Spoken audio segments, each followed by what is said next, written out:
All right. Hello, everybody. Woo! Back again. Well, I'm really excited. I've got my daughter with me today. All right. Let's do this. All right. Well, today I'm going to talk about one of my very favorite subjects, and that is playing guitar in church. But before we get to that, if we haven't met, my name's Mike Bauer. I have been a professional guitarist here in Music City for the last 20 years and been fortunate to play with over 30 different artists in either Christian worship, or country music. So maybe you started playing guitar as a kid like I did. Maybe you played in high school bands, maybe you played in a college band, but then you grew up, life happened, and maybe you haven't played guitar as much as you used to. Maybe you haven't played guitar, as much as you want to. Or maybe you're just taking up guitar now as an adult and you're thinking, man, it'd be nice to have a goal, like something to do with this. Well, I wanted to just put this out there. There are tons of churches across the United States and across the world that now have bands that lead the music for the congregation. So today, what I'm going to talk about is some of the musical, guitaristic things about how to play in church, and then just a few philosophical things about why to play in church. So we're going to start off with just a little play in here, and we're going to take a popular praise song that a lot of churches are doing right now, and just check out what she's playing on acoustic versus what I'm playing on electric, and then we'll go from there. All right, ready? 2, 3, 4.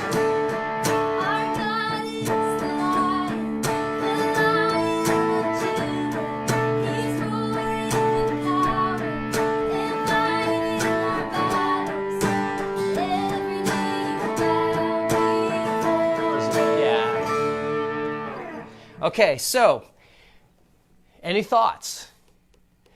Well, she was doing a lot of first position chords, right? Playing just down, D's and G's and B minor 7s and A's. And then I jumped out of first position, up here in 7th position, and I was playing a lot of what you would call high-voiced power chords. And these are some of the most important chords you can ever learn for worship or for country music or even for a lot of alt-rock stuff. And actually, the very first Facebook Live I ever did was called The 4 Most Important Chords I Learned as a Nashville Pro. If you get a chance, check out that very first video. But I'll hit on this a little bit right now. So basically, this right here, that's a D5. It's a D power chord. And actually, the root is in the middle on this one. And then when she went to an A chord, I went to an A. These are, again, power chords. And then play your B minor 7. Right? I played D again because B minor is a relative minor of D, so I can play that D power chord. It turns it into B minor 7. So using the power of the relative minor there. So essentially, I was just playing 2 shapes, but 3 places. I was D for D and B minor, A, and then when I went to G, I just slid the A down. And just really rocking out the high power chord thing. Let's play it one more time. 2, 3, 4. And I'll go somewhere else now, too.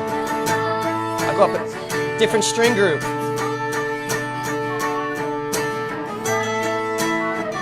And these are still power chords. Yeah, okay? So I even jumped to another string group, but I was still doing high power chords. And the important thing is, I was out of her register. She was down here where acoustic tends to live in pop music, and I was getting up, a little higher and playing some high-voiced power chords. So let's do something that's maybe a little more tender for a second. How about Lord, I Need You? Whoops. Let's change it up. Okay. Ready? 2, 3. Lord, I need you. Oh, I need you. Every hour I need you. My defense, my righteousness. Oh God, now I need you.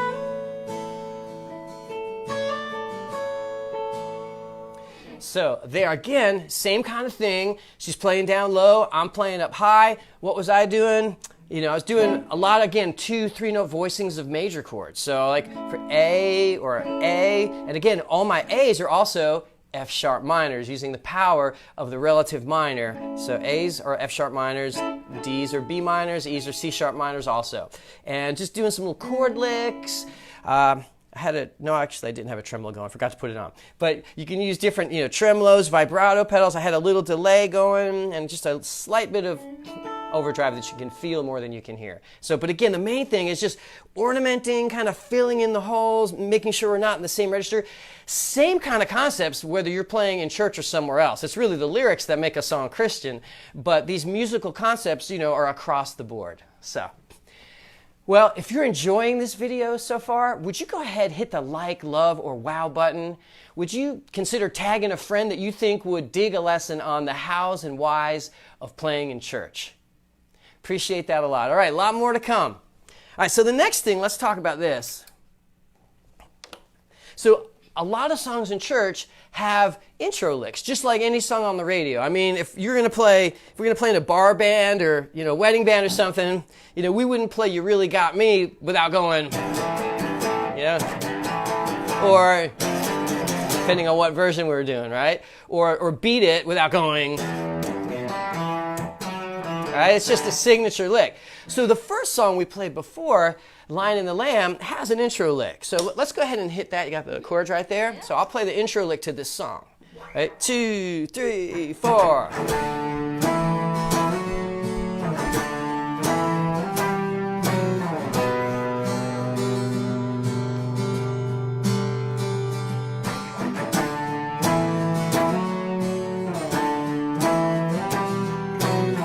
Okay? So that's obviously an octave thing, and octaves are great ways to play intro licks, or even solo sometimes, because it just speaks so well. I'm just playing on the A and the G string, and muting out every string that I'm not pressing. So no open strings allowed. Now sometimes, just like, sometimes you have songs that have more than one version. And this happens sometimes with Christian music. So there's a Bethel version of this that goes the way I just did it, and in the space, when I hit the B note, there's a keyboard lick. Then there's a Leland version that has a kind of a cool electric guitar lick, which is a little bit more technical. Let's do that. So I'm going to put it together now. Ready? Here's the Leland version. 2, 3, 4.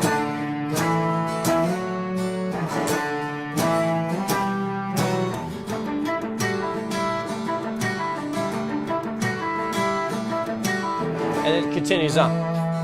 Okay? So whether you want to grab the first version and let the keyboards do the middle thing, or do this other thing. Now, and by the way, all I was doing here, that's just a D2 chord. Right? And then I would just do a little pull-off thing on the B string. Right? And then I just muted it and played it fast. Right? So you could, add that part also or not. But there's different versions. It's cool to check them out. Let's see. Yeah. So the main thing, actually, no, I know what I was going to say. The main thing, before I get to that, is you could also articulate this in different ways as well. So let's try it again. Yeah. So I just played it in octaves. Now, I'm going to just let the D string kind of drone, since we're in the key of D right now, and I'll take a different approach on this melody. Here we go. 3, 4.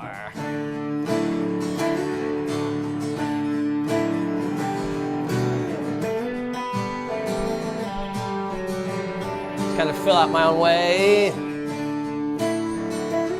That's one way to do it. We could also do something maybe like this. 2, 3, 4.